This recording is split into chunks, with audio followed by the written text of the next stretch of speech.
Welcome to Revenue Optimization with StatsDrone.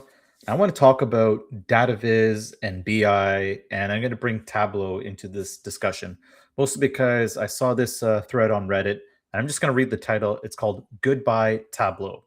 And it's got a short story about how this person said they've been working in this National Stats office since 2020. They've been using Tableau, blah, blah, blah, blah. They need to build reports. Sometimes they need to put these on web pages, and they explain how the workflow usually takes them a lot of effort to do. And they basically said they started using, I think it was Gemini, to recreate the dashboards. And basically, they said it did it better. In 20 hours, they just basically said it was faster. They basically said, I think the Tableau era is over. And have you had a similar experience?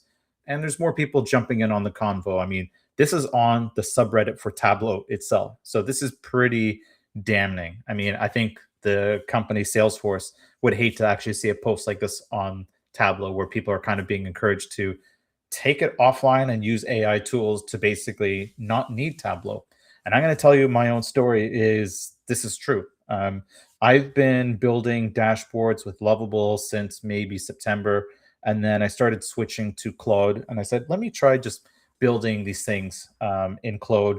I started using Google AI Studio as well, but I'm really comfortable with Claude right now.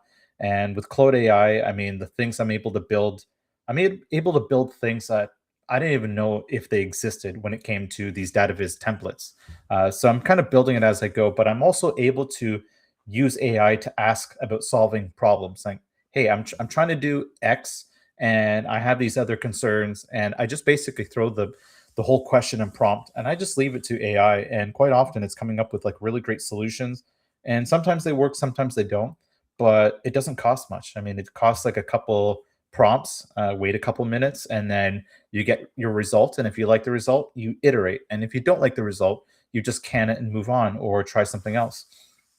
But the work I've been able to do is just like I really think there's going to be a big concern that anyone that's using Tableau, Looker Studio, Power BI, I mean, these are great tools and they can connect to a lot of different ecosystems. But I just think things have moved so fast. Like you as an affiliate need to connect with like 100 different type of link tracking tools, and you might want to connect Google Analytics, Google Search Console, and maybe there's going to be some new type of consoles available when it comes to the analytics you might be able to get with, I don't know, maybe OpenAI is going to build one, maybe Claude is going to build one, Perplexity, and all these things. So I think as long as we all have unique data requirements, there's always going to be like, you know what, it's custom to me. Okay, great. What does custom to me look like? It's basically putting your data into a prompt and saying, here's access to my databases, or I need a prompt that creates a file that can connect to my databases, and I just need to build the app. And then as you're building, you're basically uploading files and testing it.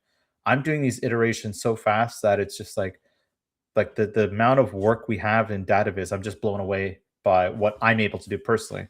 So it's helping me accelerate a lot of personal projects. It's accelerating building the database inside of our app. That's something we've been wanting to do for a couple of years because it's long overdue for us.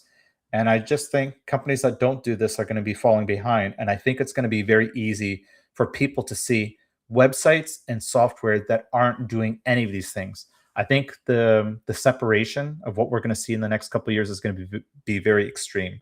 I think you're going to see like companies that are just kind of humming along, they're buzzing, they're moving forward, and other companies they're just going to be flatlining because they're not using these AI tools to improve any part of their business, whether it's automations, it's emails, it's customer supports, it's data viz, it's AI reporting, it's the pricing page, you name it. It's you're now going to be able to see who's doing this and who isn't.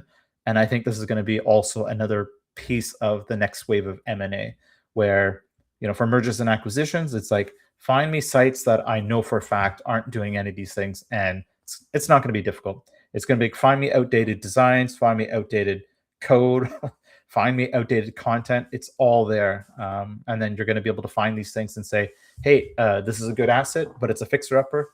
And it's going to be your leverage and your arbitrage for how you're able to, get your ROI back sooner than later. So yeah, Tableau, I think I don't think it's going to fully disappear, but I think when Salesforce bought this thing years and years ago, I don't think they ever envisioned that AI was just gonna like destroy all this stuff. But I think we're here, and I'm personally excited. But I think for people that work in data viz that are maybe are experienced in any of like the big three, Tableau, Looker Studio, Power BI, and even other ones like Metabase, I think you're going to need to learn how to use AI to either move off of these tools or know how AI is going to work with you in keeping working with these tools.